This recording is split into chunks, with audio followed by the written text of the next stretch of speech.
Target 1000 like for next episode. अगर आप लोगों का कोई भी क्वेश्चन पूछना है स्टोरी से रिलेटेड तो आप सभी मेरे टेलीग्राम चैनल को ज्वाइन कर लो, लिंक डिस्क्रिप्शन में है और कमेंट बॉक्स में पिन भी है, वह से आप लोग ज्वाइन कर सकते हैं। कहते हुए वो इधर उधर देखने लगती है, पर उसकी आंखें और उसके लब दोनों ही उसकी बातों से कुछ मैच हो नहीं रहे थे। या तो आंखें झूठ बोल रही थी या लब दोनों में से कोई दो झूठ बोल रहा था। वह इधर उधर देखते हुए धीरे धीरे करके उसके पास आ जाते हैं। वह सामने गहराइयों को देखते हैं। वह जैसे ही उसे देती है तो एक पल के लिए तो उसकी नीली आंखें बड़ी हो जाती हैं। वह धीरे से अपना पर आगे करती है। जैसे ही वह फिसलने वाला था वैसे ही वश उसके हाथ को पकड़कर सीधा अपनी गोद में उसे बैठा देता है, जिससे राहत पूरी तरह से कांपने लगती है। वह एक पल के लिए तो खुद को मौत की देख रही थी, वही उसको इतना डरते हुए देखकर वश जोर जोर से हंसने लगता है। वह उसके चेहरे पर आए हुए बालों को उसके कान के पीछे करके बड़े अजीब तरह से उसके कानों पर फूंक मारते हुए कैंडी, विस्मयादिबोधक चिन्ह, कैंडी कैंडी इतनी जल्दी डर गई। सच में ऐसी जगह पर तुम्हें आना नहीं चाहिए जहां तुम्हें मौत से डर लगे। तुम तो एक पल में मौत को देखकर डर गई, पर मैं हर वक्त मौत के नजदीक होता हूँ। मेरे तो चेहरे पर कभी खौफ नहीं आता है। इतना भी मत करो मौत से कि वह मौत भी तुम्हारे पास आने लगे। बस उसे ये दिखाओ कि तुम उसके लिए कितनी बेताबी से इंतजार कर रही हूँ।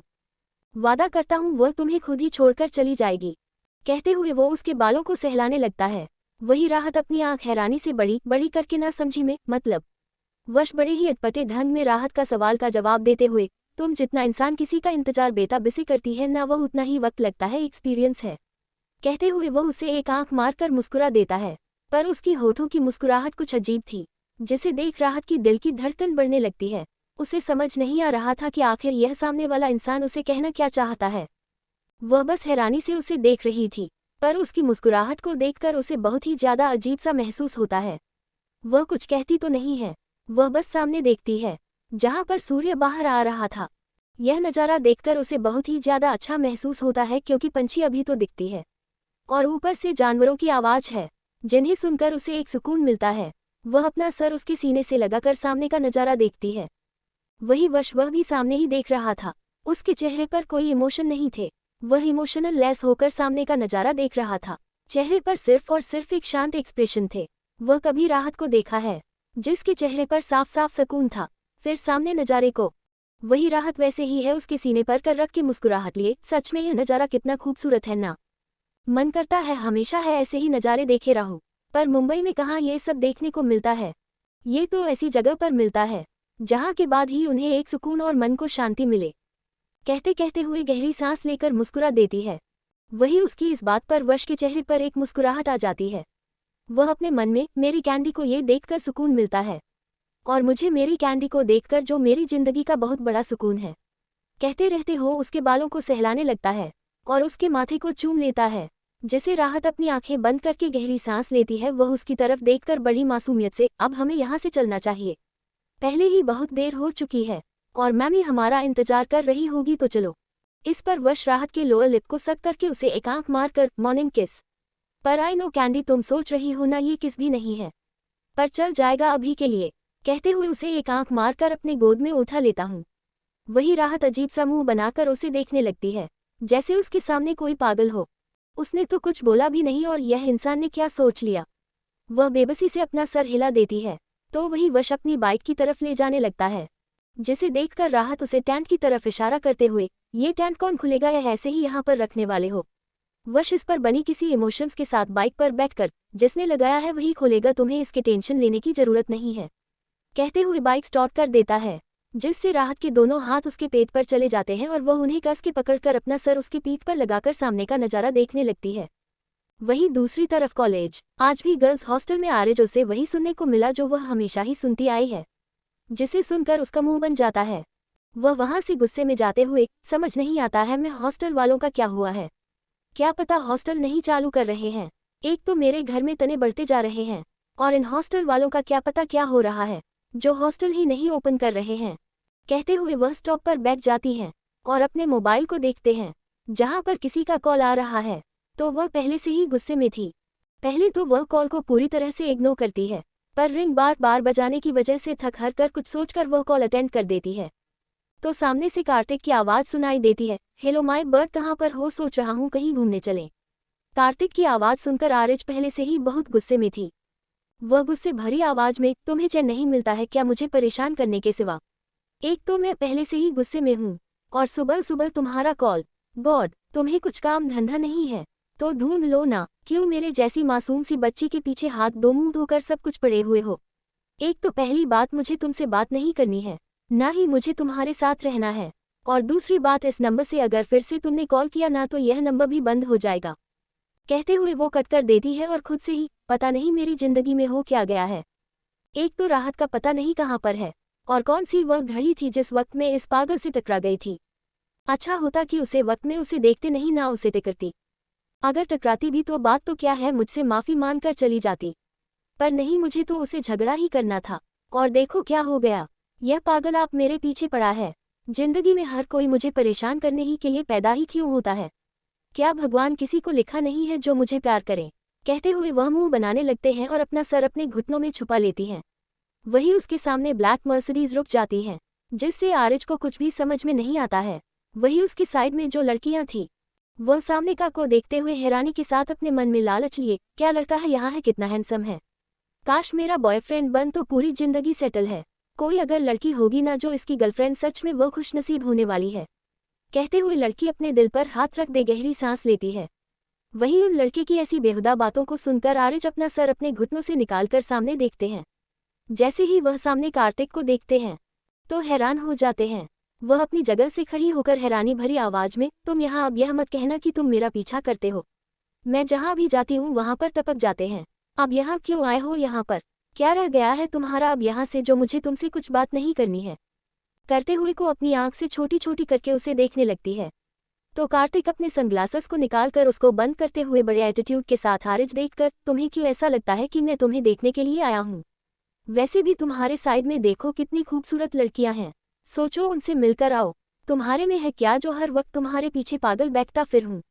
अब तुम्हारा हो गया हो तो मैं उन लड़की से बात करूँ, आते ही शुरू हो गई। लेते हुए वह अपना कर हिलाते हुए उन लड़कियों की तरह बढ़ने लगता है। ये देखकर आरिज अपनी आंखें छोटी कर लेती हैं और उसे जानलेवा आंखों से देखने लगती है। वह बिना देर किए उसका हाथ पकड़कर उसे आंखें दिखाते हुए, जनाब बहुत पर चलने लगे हैं तुम्हारे। दूसरे लड़कियों के पीछे शर्म नहीं आती? एक तो मुझे कह रहे हो मैं तुम्हारी गर्लफ्रेंड हूँ, और यहाँ पर लड़कियों के साथ मुंह मार रहे हो। थोड़ी तो शर्म करो। पता नहीं मेरे सामने इतना करते हो और पीठ पीछे क्या क्या करते होंगे। कहाँ मेरे कर्म फूट गए थे जो तुम जैसा इंसान मेरी जिंदगी में आ गया? कहते हुए वह उसके हाथों को कस के पकड़ करने लगती है। वही उसकी जेलसी भरी बातें सुनकर चेहरे को देखकर कार्तिक को बहुत मजा आता है, क्योंकि वह जानबूझकर तो ये सब कर रहा था। वह उसकी बातों को सुनकर पहले तो मुस्कुरा देता है, पर जब वह ऐसे मुंह करने वाले शब्द उसे करती हैं तो कार्तिक की आंखें छोटी हो जाती है। वह बिना देर किए उसे कर में बैठा देता है और खुद भी काम में बैठ जाता है, जिससे वह सारी लड़कियां अपनी जलन भरी नजरों से आरिज को देखने लगती है, जैसे मौका मिले और उसे मार दे, क्योंकि उनके ही सामने तो कार्तिक उनकी बड़ाई कर रहा था। और ऐसे उसका हाथ पकड़कर उसे अपने तरफ खींचने से लड़कियों को बहुत गुस्सा आता है। पर जब वह ये सुनती है कि उसकी गर्लफ्रेंड है, और भी ज्यादा जलन महसूस होती है उसे। और वह लड़के और कोई नहीं, कॉलेज की ही लड़कियां थी। वह उसकी बातों को सुनकर पहले तो मुस्कुरा देता है, पर जब वह ऐसे मुंह करने वाले शब्द उसे करती हैं तो कार्तिक की आंखें छोटी हो जाती है। वह बिना देर किए उसे कर में बैठा देता है और खुद भी काम में बैठ जाता है, जिससे वह सारी लड़कियां अपनी जलन भरी नजरों से आरिज को देखने लगती है, जैसे मौका मिले और उसे मार दे, क्योंकि उनके ही सामने तो कार्तिक उनकी बड़ाई कर रहा था। और ऐसे उसका हाथ पकड़कर उसे अपने तरफ खींचने से लड़कियों को बहुत गुस्सा आता है। पर जब वह ये सुनती है कि उसकी गर्लफ्रेंड है, और भी ज्यादा जलन महसूस होती है उसे। और वह लड़के और कोई नहीं, कॉलेज की ही लड़कियां थी। उनमें से एक लड़की ने उन दोनों का वीडियो बनाया हुआ था। वह कुछ सोचकर मुस्कुरा देती हैं, और वही उसे लड़की के ग्रुप में जो भी लड़कियां थी वह भी उसे वीडियो को देखने लगती है। उनके भी चेहरे पर एक शैतानी मुस्कुराहट आ जाती है। वही का के अंदर आरिज अपनी आंखें छोटी छोटी करके कार्तिक को देखने लगती है, जो फिलहाल तो बिना किसी एक्सप्रेशन के साथ कर को ड्राइव कर रहा था। इस समय उसने एक भी नज़र आरिज पर नहीं डाली हुई थी। वह अच्छी से जानता था कि वह उसे कितनी बड़ी शिद्दत के साथ देख रही है। इसी वजह से तो कार्तिक उसे देख नहीं रहा था। 2 घंटे बाद थोड़ी बाहर आ चुके थे, जहां पर सिर्फ जंगली जंगली नजर आ रहा था, जिसे देखकर आरिज के साथ उसे देखकर, अब तुम यहाँ पर मुझे मारने का तो प्लान नहीं बना रहे हो? अगर ऐसा सोच भी रहे हो ना बेटा, तो सच में मैं तो मर जाऊंगी, पर मेरी आत्मा तुम्हें छोड़ेगी नहीं। दिन रात तुम्हारा गला दबाते हुए रहेगी, जिससे तुमने सांस ले पाओगे और ना कुछ कर पाओगे। कहते कहते आरज अपनी जानलेवा आंखों से देखने लगते हैं। वही उसके बातों को सुनकर कार्तिक के चेहरे पर मुस्कुराहट है। उसे देखकर अपने चेहरे पर तेरे पीछे मुस्कुराहट लाकर एक आंख मारते हुए, क्यों ना तुम बोल रही हूँ वही करो क्या कहते हैं। और वैसे भी आत्माओं को काबू करने के लिए तांत्रिक को तो बुलाया जाता है, तो क्यों ना मैं उसे अपने पास रख दूंगा। तो टेंशन मुझे है नहीं माय बेड हम। What do you think I know I am intelligent. कहते हुए कार्तिक बड़ी ही शिद्दत के साथ मुस्कुराते हुए उसे देखकर आई विंग करने लगता है। वही उसकी बात को सुनकर आरिज का चेहरा पूरी तरह से फीका पड़ जाता है। उसे देखकर ऐसा लग रहा था कि वह अभी जाकर कहीं बेहोश होने वाली है। वही उसे के ऐसे चेहरे को देखकर कार्तिक को बहुत मजा आ जाता है। वह का से बाहर आ जाता है और फिर उसकी साइड का दरवाजा खोलकर हाथ पकड़कर अपने साथ वहां से ले जाने लगता है। वही आरिज आंखें बड़ी बड़ी करके उसे देख रही थी, जो चारों तरफ देख रहा था। इस समय वह कुछ ढूंढ रहा था, तभी उसे कुछ मिलता है तो वह उसे जंगल के रास्ते पर ले जाता है। ये सब देखकर आरिज कुछ बोलते ही वाले कि कार्तिक उसे देखा है, जिससे वह बच्चों की तरह अपना मुंह नीचे करके कुछ नहीं कहते हैं। वह बस उसके साथ मुंह बंद करके जैसे तैसे करके धीरे धीरे उसके साथ चलने लगती है। करीब 5 मिनट के बाद उन्हें एक बड़ा सा लकड़ी का विला थे और उसके साइड में बहुत सारे हिरन, खरगोश, पंछी देखने को मिलते हैं, जिन्हें देखकर आरिज मुंह खुला का खुला आंखें हैरान से बड़ी बड़ी हो जाती है। वह इतना खूबसूरत था कि उसने ये कभी ही भी नहीं देखा था। वह उसे तरफ बढ़ने लगती है। तभी कार्तिक उसका हाथ पकड़कर अपनी तरफ करके उसके मुंह पर हाथ रखकर उसे आंखें दिखाते हुए उनकी तरफ इशारा करके, अगर ऐसे जाओगी तो वह सभी डर जाएंगे। शांत रहो, एक जगह पर मैं तुम्हें बैठा दूंगा, वह खुद ही तुम्हारे पास आएंगे और अगर तुमने कुछ किया तो तुम्हें इनसे मिलने का मौका बिल्कुल भी नहीं मिलेगा। ये सुनकर आरिज बच्चों की तरह अपना सर हाँ में हिला देती है। वही उसकी ऐसी हरकत पर कार्तिक के चेहरे पर मुस्कुराहट आ जाती है। वह साफ साफ उसके चेहरे पर वह बच्चों वाले एक्सप्रेशन दे सकता था, जो किसी चीज को देखने के लिए बहुत ही एक्साइटेड हो और उसे वह जल्दी से जल्दी चाहिए, और उसके ऐसे एक्साइटमेंट को देखकर उसे बहुत ही ज्यादा सुकून मिल रहा था।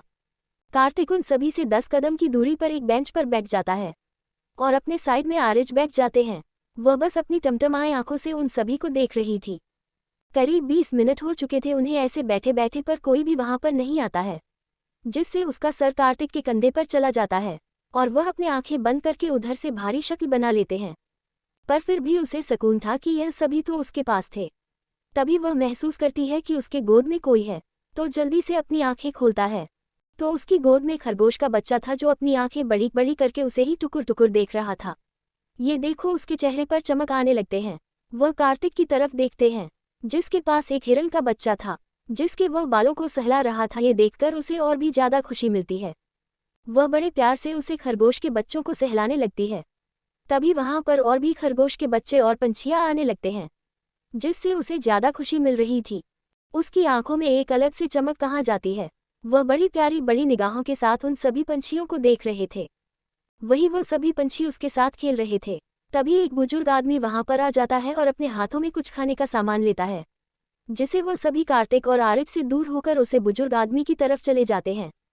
वही वह बुजुर्ग आदमी जैसे ही कार्तिक को देखा है तो उसकी तरफ बढ़ जाता है। वही आरिज कार्तिक को देखकर पूरी तरह से हैरान थी, उसे कुछ भी समझ में नहीं आता है। तो वही कार्तिक अपनी जगह से खड़ा हो जाता है तो वह बुजुर्ग आदमी अपने दोनों हाथ जोड़, कैसे हो कार्तिक बाबा? अच्छे तो हो, इतने सालों बाद हमें तो लगा था आप तो यहाँ पर आएंगे ही नहीं, देखिए कितने बड़े होते गए हैं। इस पर कार्तिक उसके दोनों हाथों पर अपने हाथ रखकर, काका कितने बार कहा है, मुझे बिल्कुल भी पसंद नहीं है ऐसा आपका हाथ जोड़ना, और मैं यहाँ से कभी दूर हो सकता हूँ? ये तो मेरे बचपन से ही जुड़ी हुई है, यहाँ से तो कभी दूर नहीं जा सकता।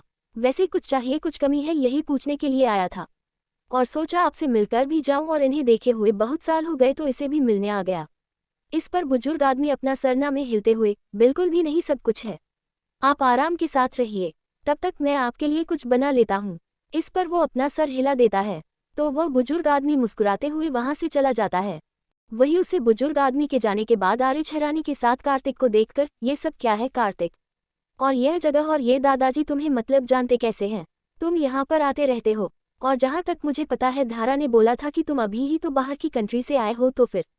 कहते हुए उसके चेहरे पर हैरानी साफ साफ देखे जा सकती थी, और सवाल इतने थे कि जिन्हें कार्तिक देख सकता था।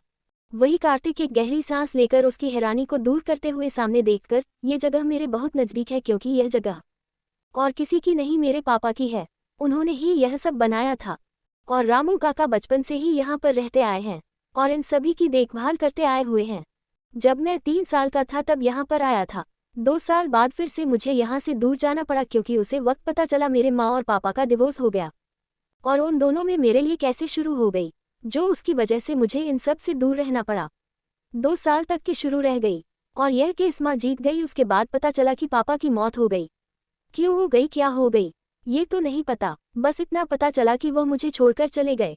उसके बाद ये जगह अकेली सी हो गई थी, तो मैंने सोचा कि क्यों ना अपनी किसी याद को ऐसे ही रखा जाए, तो इसी वजह से मैं इस जगह को जैसे पहले थी वैसे ही रख दे। कहते कहते वह अपना सर उसके कंधे पर रखकर अपनी आंखें बंद कर लेता है। वही उसकी बातों को सुनकर आरिज बहुत बुरा लगता है, उसके बालों को सहलाने लगती है। दूसरी तरफ नैनीताल में वश और मेरा हाथ दोनों ही घर आ जाते हैं।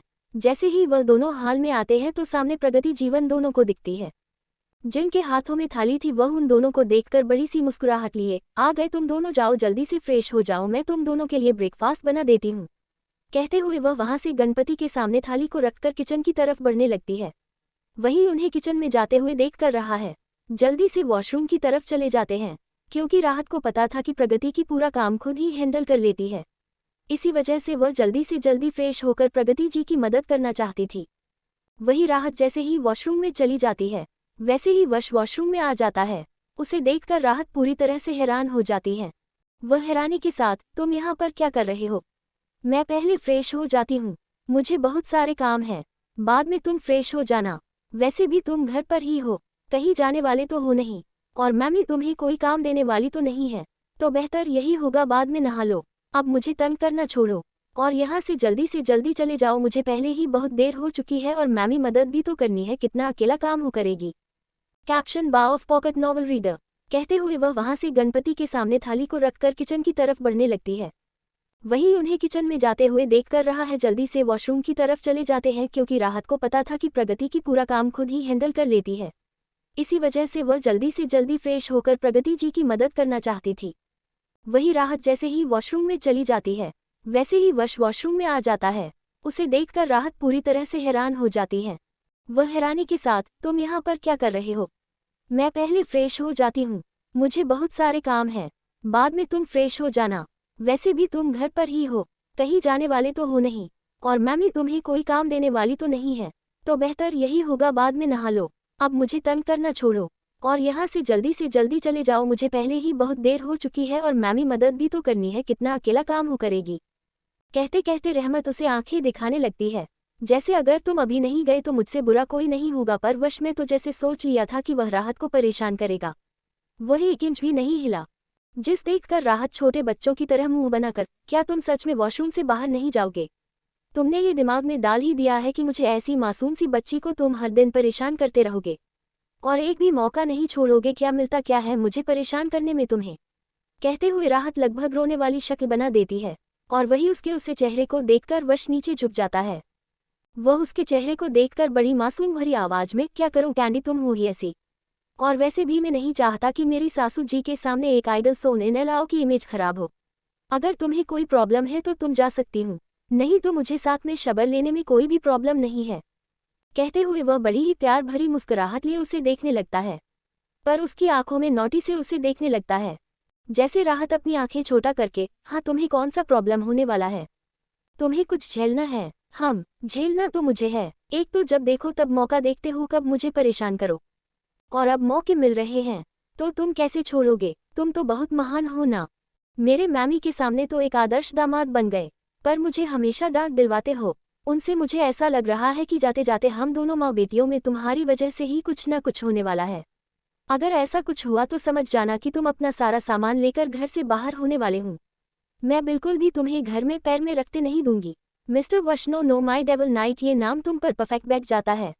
काम तो तुम शैतानों से कुछ काम तो नहीं करते बल्कि उनको भी पीछे छोड़ देते हो। कहते हुए वह अपनी आंखें छोटी करके उसे देखने लगती है, तो वही वश बस मुस्कुराए जा रहा था। जहाँ राहत उसे सुन रही थी वहाँ वह बेशर्मों की तरह मुस्कुरा रहा था। वह बिना देर किए राहत को वैसे ही आप नजदीक कर लेता है, जिससे राहत की नींद आंखों हैरानी से भर जाती है। तभी वह शावर ऑन कर देता है, जिससे शावर का ठंडा पानी उन दोनों के ऊपर आ जाता है।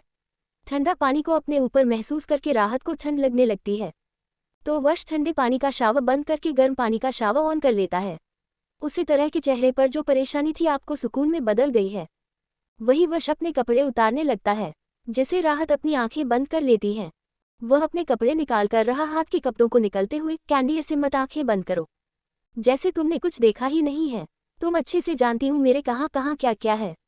क्यों सही कहा ना, आखिर हम दोनों हस्बैंड वाइफ थे, और फिजिकल मेरे नज़दीक तो तुम ही हो और तुम्हें तो हर एक चीज़ पता होनी चाहिए। कहते कहते वह मुस्कुराने लगता है।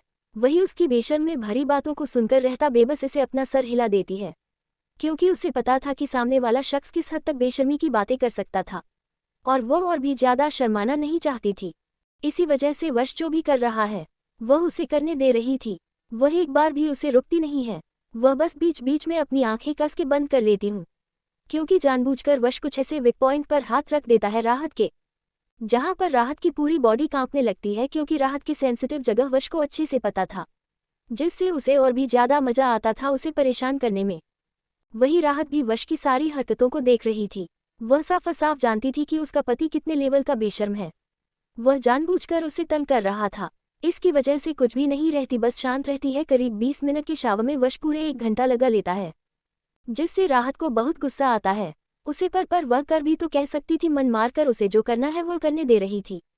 शावर होने के बाद वश राहत को व्हाइट कलर की टॉवल में लपेटे हुए लाता है, और खुद भी व्हाइट कलर का टॉयलेट अपने लोअर पर डाले हुए था। वह वैसे ही उसे कमरे मिलकर खुद कपड़े पहनने के लिए कपबोर्ड को खोल देता है, और उसी के सामने ही कपड़े पहनने लगता है, जिससे राहत अपनी आंखें बंद करके एक गहरी सांस लेकर खुद से ही, यह इंसान सच में पागल कर देगा मुझे। राहत शांत हो, और जैसे ये कर रहा है वैसे उसे करने दे, जैसे कोई मतलब नहीं है। तू जल्दी से अपने कपड़े पहन दे। और कहते कहते उसे याद आ जाता है कि उसे तो प्रगति की मदद करनी है। वह जल्दी से अपनी जगह से खड़ी होकर बिना देर किए खुद उसे साइड में करके कपबोर्ड को खोलकर जल्दी जल्दी से उसकी ही सामने कपड़े पहनने लगती है। वह इतनी जल्दी पहन रही थी कि उसने ध्यान ही नहीं दिया वश उसे कैसे देख रहा है। वही वश राहत को इतनी जल्दी जल्दी में कपड़े पहनते हुए देखकर अपना सर हिला देता है, और एक गहरी सांस लेकर वही सोफे पर अपने शर्ट को पहनने लगता है। तब तक राहत अपने माथे पर सिंदूर लगाकर मंगलसूत्र को अपने गर्दन पर सही करके जल्दी से दुपट्टा अपने सर पर ओढ़े वहां से बिना देर किए निकल जाती है। वही वश गहरी सांस लेता है। वह बिना कुछ बोले उसे देखने लगता है। वो राहत को तब तक देखा है जब तक वह उसके आंखों से ओझाल ना होती है।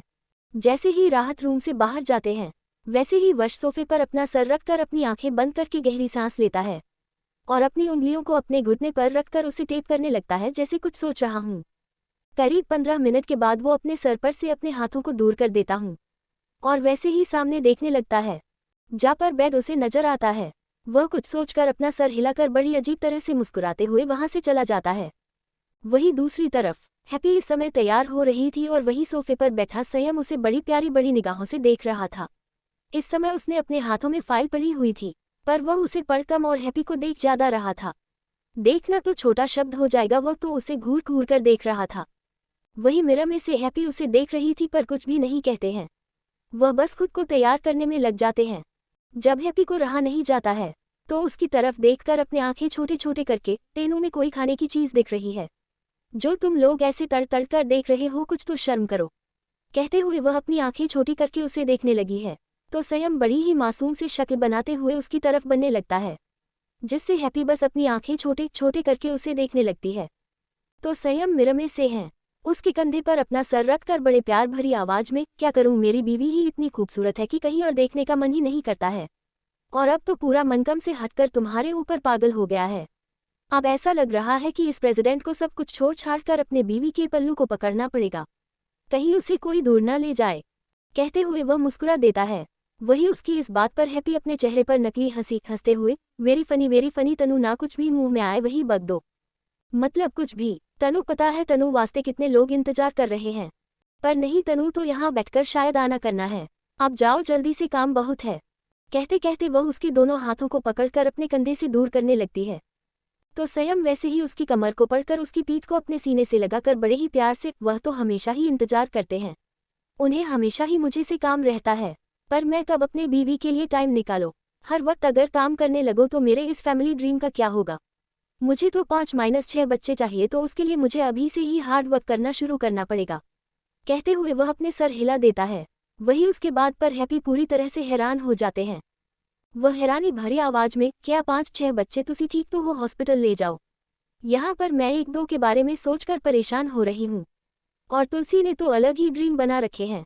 मतलब मेनू तो लग नहीं रहा है कि मैं 2-3 साल तक बेड से उठ भी पाऊंगी। मेनू तो टेंशन ही दिया है। माना भगवान के दूसरे रूप बच्चे होते हैं, पर इसका मतलब यह नहीं है कि मैं इतने सारे बच्चे ना बाबा ना हैप्पी से यह ना होगा। दोस्तों, हमेशा ही कुछ ना कुछ नया लेकर आता हूं, तो आज भी मैंने कुछ नया ही लेकर आया है। तो प्लीज़ यार एक बार जरूर पढ़ लेना। और मेरी नई स्टोरी आ चुकी है जिसे आपने सबको बहुत सारा प्यार दिया है, तो ऐसे ही स्टोरी को प्यार करते रहेंगे का ये स्टोरी मेरे लाइब्रेरी में आप लोगों को मिलेगी, तो जरूर पढ़ लेना और कमेंट करके जरूर बताना कैसी लगी। कैप्शन बा ऑफ पॉकेट नॉवल रीडर। कहते कहते वह उसके दोनों हाथों को पकड़कर अपने कंधे से दूर करने लगती है, तो संयम वैसे ही उसकी कमर को पकड़कर उसकी पीठ को अपने सीने से लगाकर बड़े ही प्यार से, वह तो हमेशा ही इंतजार करते हैं, उन्हें हमेशा ही मुझे से काम रहता है, पर मैं कब अपने बीवी के लिए टाइम निकालो। हर वक्त अगर काम करने लगो तो मेरे इस फैमिली ड्रीम का क्या होगा। मुझे तो 5-6 बच्चे चाहिए, तो उसके लिए मुझे अभी से ही हार्ड वर्क करना शुरू करना पड़ेगा। कहते हुए वह अपने सर हिला देता है। वही उसके बाद पर हैप्पी पूरी तरह से हैरान हो जाते हैं। वह हैरानी भरी आवाज में, क्या 5-6 बच्चे? तुसी ठीक तो हो? हॉस्पिटल ले जाओ। यहाँ पर मैं 1-2 के बारे में सोचकर परेशान हो रही हूँ, और तुलसी ने तो अलग ही ड्रीम बना रखे हैं। मतलब मेनू तो लग नहीं रहा है कि मैं 2-3 साल तक बेड से उठ भी पाऊंगी। मेनू तो टेंशन ही दिया है। माना भगवान के दूसरे रूप बच्चे होते हैं, पर इसका मतलब यह नहीं है कि मैं इतने सारे बच्चे ना बाबा ना हैप्पी से यह ना होगा। कहते हुए हाथी अपने दोनों हाथ अपने चेहरे पर रखकर परेशानी भरे चेहरे के साथ संयम को देखने लगती है, जैसे इससे परेशान कोई भी नहीं हो सकता है। वही हैप्पी कैसे रिएक्शन को देखकर संयम के चेहरे पर एक मुस्कुराहट आ जाते हैं। वह तो ये सब मजाक में कह रहा था, पर हैप्पी ने तो जैसे सीरियसली ले लिया था। ये देखकर संयम को और भी ज्यादा हंसी आ रही थी। वह मजाक और कर ही नहीं सकता हैप्पी के ऐसे रिएक्शन को देखकर। संयम को और देर तक रहा नहीं जाता, वह अपनी हंसी को कंट्रोल करने लगता है, पर उसकी हंसी कंट्रोल नहीं हो रही थी, जिसकी वजह से वह जोर जोर से हंसने लगता है। वही उसे ऐसे हंसते हुए देखकर हैप्पी तो इतनी देर से परेशान हो रही थी, पूरी तरह से शांत हो जाती है। उसे समझ में नहीं आता है कि अभी अभी उसने कौन सा जोक मार रहा है। हैप्पी संयम के कंधे पर अपने दोनों हाथ रखकर अपने आप की छोटी छोटी करके, अब तेनू क्या हुआ है जो ऐसे दांत दिख रहे हो? मैंने ऐसा कौन सा जोक कर दिया है जो मेनू ही नहीं पता है? जरा मुझे भी पता चले कि मैं कौन सा जोक कर रही हूँ जो आपको हंसी आ रही है। यहाँ तो मैं टेंशन में हूँ और आपको हंसी आ रहे हैं। सच में आपसे बुरा इस दुनिया में कोई भी नहीं है। मैनू ना आपसे कोई बात ही नहीं करनी है। तुसी ना बहुत बहुत बड़े वाले बुरे हो, हमेशा ही हैप्पी को परेशान करते रहते हो। कहते कहते वह मुंह बनाकर चेहरा दूसरी तरफ कर लेते हैं। वही हैप्पी की हरकत पर संयम उसके दोनों गालों को पकड़कर उसके चेहरे को अपने चेहरे के बेहद नजदीक कर लेता है, जिससे हैप्पी अपनी आंखें बड़ी बड़ी करके उसे देखते लगती है। वह कुछ समझ पाते उससे पहले ही संयम उसके मुलायम होठों पर अपने ठंडा होता रख देता है और उन्हें अपने होठों में भरकर उसे सक करने लगता है, जिससे हैप्पी अपनी आंखें और भी ज्यादा बड़ी बड़ी कर लेती हैं और संयम अपनी आंखें खोलकर उसे बंद करने का इशारा कर देता है, जिससे हैप्पी भी अपनी आंखें बंद कर लेती हैं और अपने दोनों हाथ उसके बालों में ले जाती हैं, जिसे महसूस करके संयम उसे ड्रेसिंग टेबल पर बैठकर उसकी कमर को कस के पकड़कर अपनी तरफ कर देता है। कैप्शन बा ऑफ पॉकेट नॉवल रीडर। दोनों ही एक दूसरे को हंग्री होकर किस करने लगते हैं। दोनों के जैसे सांस काबू ही नहीं हो रही थी, पर फिर भी दोनों में से एक भी पीछे नहीं है रहा था। जब हैप्पी को सांस लेने में दिक्कत होती है, तब जाकर वो संयम के दोनों कंधों को पकड़ लेते हैं, तो संयम उसके होठों को छोड़कर उसकी गर्दन की तरफ चला जाता है। गर्दन पर अपने होठों को रखकर कभी सक लेक और बीच में बाइट भी करने लगता है, जिससे हैप्पी मौन करने लगती है। वह अपना चेहरा दूसरी तरफ करके अपनी होठों को अपने दांतों तले दबने लगते हैं, पर बहुत कोशिश करने के बाद भी उसकी आवाज है बाहर तो आ रही थी, जिसे संयम हम हर वक्त अपने स्पीड को बढ़ा रहा था। अब तक उसने हैप्पी के ऊपर की टॉप की चेन खोलते थे, जिससे हैप्पी अपनी आंखें बड़ी बड़ी कर लेती है। वह उसे कुछ बोलते ही वाली थी कि संयम अपने अंगूठे को उसके होठों पर लगा देता है, जिससे हैप्पी कुछ बोल ही नहीं पाती। वही संयम उसके गर्दन पर आकर वैसे ही उसे किस करते हुए अपनी गोद में उठा लेता है, जिससे हैप्पी और भी ज्यादा हैरान हो जाते हैं। जब वह खुद को बेड पर पाती है तो उसकी आंखें और भी हैरान हो जाती हैं। वह अपना सरना में हिलाने ही वाली थी कि तब तक बहुत देर हो चुका था। संयम ने अपने शर्ट को निकाल दिया था, जिसे देखकर हैप्पी अपने सर पर मार देती है और अपनी आंखें बंद कर लेती है, क्योंकि उसे पता था कि अब सोए हुए जानवर को जगह दिया है तो उसे रोकना बिल्कुल नामुमकिन के बराबर है, और यही हो रहा था। संयम बिल्कुल भी हैप्पी के कंट्रोल में नहीं था। कुछ देर बाद हैप्पी की आवाज पूरे कमरे में सुनाई देती है, और इस बार हैप्पी की आवाज में प्लेजरनेस साफ साफ महसूस हो रही थी। वहीं दूसरी तरफ नैनीताल में प्रगति की मदद करने के बाद राह डाइनिंग टेबल पर बैठ जाते हैं और हमेशा की तरह प्रगति उसे पर थोड़ा भी ध्यान न देकर सारा प्यार अपने प्यार से दामाद मतलब वश पर लूट रही थी। और ये देखकर तो राहत अपनी आंखें छोटे छोटे कर लेती है। उसके हाथों में इस समय चम्मच था जिसे उसने अपने हाथों में कस के पकड़कर अपनी नीली नीली आंखों से वश अपनी जानलेवा नजरों से घूरने लगते हैं। इस समय उसकी निगाहों में एक गुस्सा और जलन साफ साफ महसूस कर सकता था वश। पर वश को तो राहत को परेशान करने में बहुत मजा आ रहा था। वह तो प्रगति के साथ पूरी तरह से अपनी बॉन्डिंग बनाने में लगा हुआ था। जैसे प्रगति का उसके प्लेट में खाना देना और इतने प्यार भरी बातें करना और ऊपर से वश के बालों में हाथ फिराना, ये सब देखकर राहत को पछतावा हो रहा था कि उसने क्यों शादी की है। वह ये सब इतना मिस कर रही थी कि अब उसका मन कर रहा था कि वह जाकर पहले वश सर फोड़ दे और उससे कहीं कि मेरी मैमी दूर रहो, और फिर प्रगति के पास जाकर उसके गले लगाने वाली थी और साथ ही यह कहने वाली थी कि अपना सारा प्यार उसे पर ही लुटा दे। कैप्शन बा ऑफ पॉकेट नॉवल रीडर। पर ये तो हो नहीं सकता। प्रगति की नज़रों में तो उनका प्यार दामाद है जिन पर वह बहुत प्यार लुटा रही थी, और ये देखकर राहत मन मारकर अपना खाना खा रही थी। बेचारी करती तो करती क्या, वह कुछ कह भी नहीं सकती थी, बस घूर घूर कर वश को देख सकती है। वही दोनों ही ब्रेकफास्ट कंप्लीट कर देते हैं। वश नज़र तो राहत पर थी, पर वह पूरी तरह से उसे इग्नोर करके गणपति की आरती होने के बाद को सोफे पर बैठ जाता है। इस बार अनुज थोड़ा लेटाया हुआ था। अनुज के हाथों में पट्टी लगी हुई थी, जिसे देखकर वश अपना कर हिलाते हुए उसके सामने पानी का गिलास जो उसके हाथों में था, वह आगे करके अपना कर हिलाते हुए उसके सामने पानी का गिलास जो उसके हाथों में था, वह आगे करके बड़े ही मासूम भरे चेहरे के साथ, क्या बात है, मैंने तो कुछ किया नहीं और तुम्हारे हाथ में इतना ही गहरी चोट लगता है। इंसान जब पागल होता है तो वह ऐसी चीज करता ही रहता है। देखो आज मुझे पता चला कि सच में ऐसा करता है। पागलपन अगर हद से ज्यादा बढ़ जाए ना तो वह मौत का कारण बन जाता है। कहते वह बड़ी ही अफसोस भरा चेहरा बनाकर सर हिलने लगता है, जैसे उसे बहुत ही ज्यादा अफसोस हुआ है। वही उसकी इस बात पर अनुज मुस्कुराते हुए, वैसा सही कहा तुमने, पागलपन अगर हद से ज्यादा बढ़ जाए तो वह मौत के ही नजदीक ले जाता है। पर तुम एक बात भूल गए हो, अगर वो जिद बन जाए तो उसे पर कर ही रहते हैं। मेरे अंदर पागलपन से ज्यादा जीत है, जुनून है, जो मुझे मौत के नहीं चीजों को पाने में मदद करता है, और खासकर ऐसी जो मेरी सबसे खास है। कहते हुए वह पानी का गिलास उठाकर उसके सामने आगे करके मुस्कुराते हुए पीने लगता है। वही उसकी इस बात पर वश अपना सर हिलाकर कुछ सोचते हुए, सुना है सुबह तुम्हारी कंपनी में किसी ने इस चिप को हैक कर दिया। ऐसा क्या था उसे चिप में जिससे तुम सुबह 5 बजे कंपनी में चले गए? वैसे जान करना मुझे बहुत दुख हुआ। रात का नशा उतरा नहीं होगा और ये दर्द सह नहीं होगा।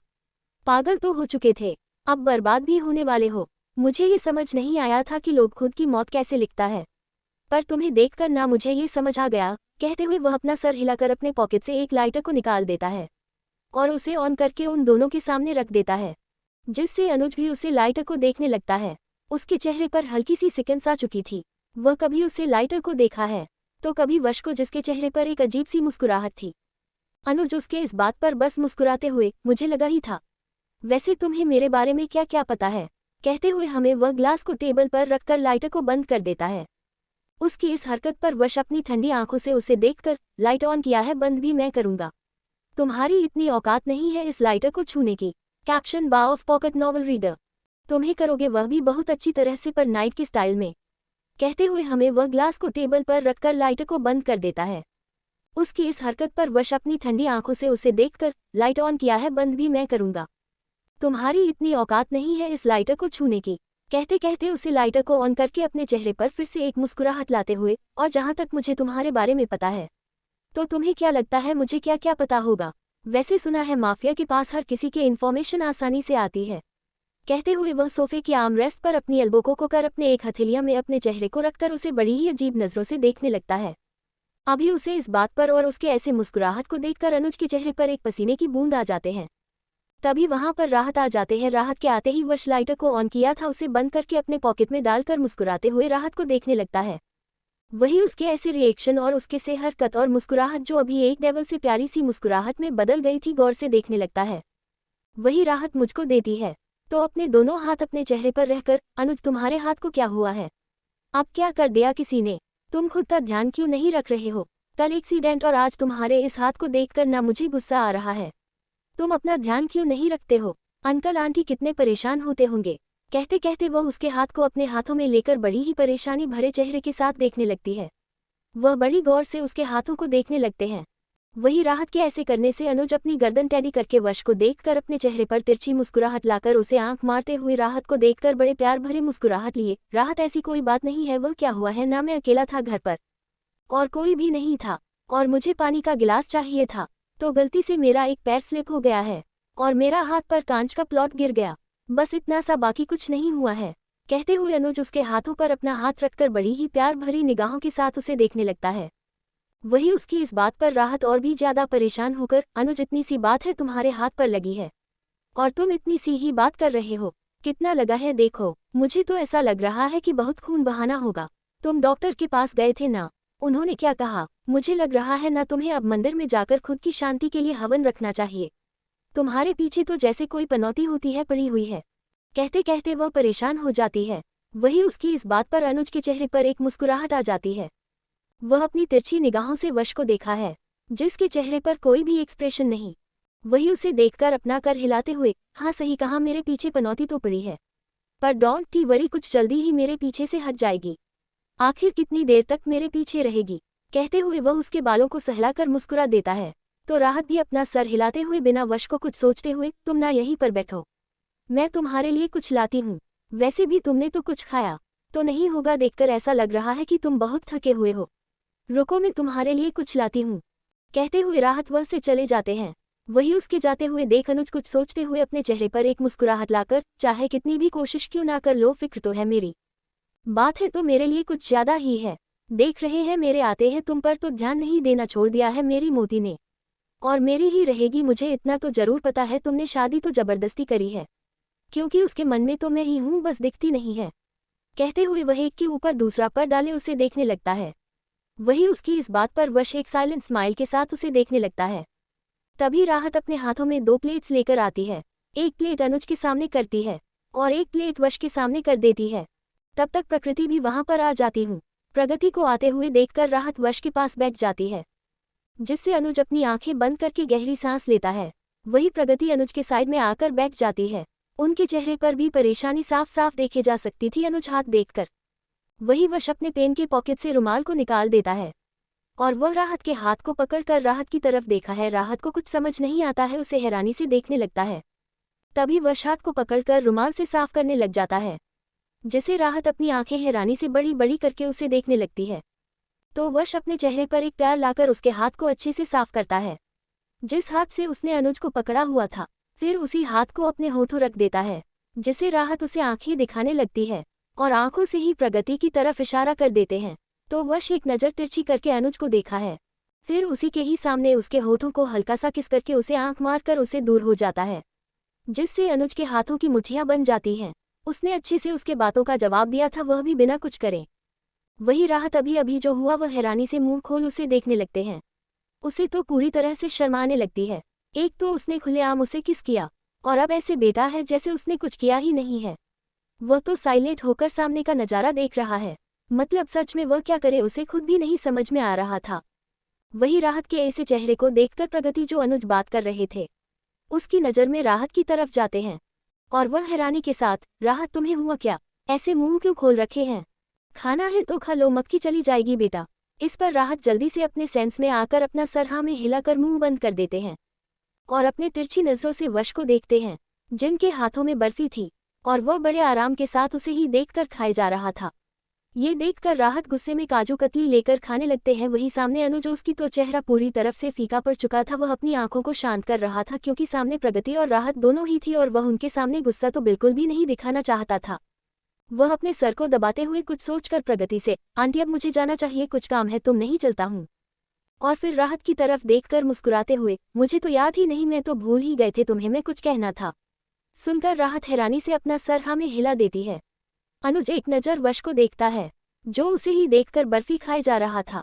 फिर राहत की तरफ देखकर मुस्कुराते हुए, तुम तो हमारे बचपन के ग्रुप को जानती हूँ, वह सभी आए हुए हैं और सभी चाहते हैं कि एक दूसरे से मिले, तो आज हम शाम को उनसे मिलने चलते हैं।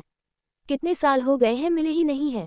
इस पर प्रगति भी अपना सर हिलाते में, हाँ क्यों नहीं, तुम राहत के साथ दामाद जी को भी लेकर जाओ, वह भी थोड़ा राहत के दोस्तों से मिलेंगे और उनसे कहो घर पर आने के लिए, इतने साल हो गए उनको देखा नहीं है मैंने। इस पर उदासी भरे चेहरे के साथ, वह आंटी हम सभी ने अपने दोस्तों को ही बुलाया है, ऐसा नहीं है, वश से हम मिलवा देंगे। पर आज हमने सोचा कि हम सभी दोस्त हैं, पुराने याद आता ताज़ा करें। रही बात जहाँ पर आने की, तो मैं कल उन सभी को लेकर आ जाऊंगा, क्यों सही कहना राहत। ये सुनकर राहत वश को देखते हैं। मुस्कुराए था वो, उस जेडी बालों को उसके कान के पीछे करके उसको गालों को अपने हाथों से सहलाते हुए। कैंडी, मैंने कभी किसी चीज़ के लिए तुम्हें रोका है? तुम अपने दोस्तों से मिल सकती हूँ। मैं ना तो बिल्कुल नहीं कहा है। तुम बेफिक्र होकर जो, आखिर तुम मेरी वाइफी, तुम्हें किस बात की फिक्र में हूँ ना ये पर। कहते कहते मुस्कुरा देता है। वही राहत खुशी के मारे वश को गले लगा लेती है। वही राहत के इसे उसे गले लगाना के बालों को सहलाने लगता है और अपनी नज़र को तिरछी करके उसे देखकर अपने चेहरे पर मुस्कुराहट लाकर अपने मन में, अनुज अनुज अनुज मेरी कैंडी के साथ टाइम स्पेंड कर रहा है ना, तुम्हें करोगे वह भी बहुत अच्छी तरह से, पर नाइट के स्टाइल में। मन ही मन कहने लगता है। वही प्रगति राहत को बुलाती है तो राहत जल्दी से अपने सेंस में आ जाते हैं और उसने अभी अभी जो किया था उससे वह शर्म आ जाती है। वह अपनी मैमी को देखते हैं जो उसे देखकर अपनी आंखें दिखाते हुए, हमने रूम ऐसे ही नहीं बनवाया है बेटा, वहां पर जाकर अच्छे से क्वालिटी टाइम स्पेंड करो जहां पर सभी बैठे हुए हैं। कहते हुए मुस्कुरा कर रहा है तो एक आंख मार कर लगती वहां से चली जाती है। वही राहत प्रगति की बात पर शर्म जाती है। वह अपनी नज़र तिरछी करके वश तो देती है जो बड़ी बेशर्मी बड़ी मुस्कुराहट लिए उसे देखने लगता है। तो वही अनुज ये सब देख रहा था। वह गहरी सांस लेता है और अपनी जगह से खड़ा हो जाता है। तो वश भी अपनी जगह से खड़ा होकर राहत से, कैंडी मैं तुम्हारे दोस्त को, मतलब तुम्हारे भाई को कल तक छोड़ने जाता हूँ, तब तक तुम मेरे लिए कुछ बनाओ, मुझे भूख बहुत लगे हैं। कहते हुए नीचे झुककर उसके कान में, वैसे नाइट को तो नहीं है तो सोच रहा हूँ आप भी तुम्हें खा जाओ। कहते हुए उसे आंख मारकर एक नटी स्माइल देता है जिसे राहत अपनी नज़र नीचे झुका लेती है।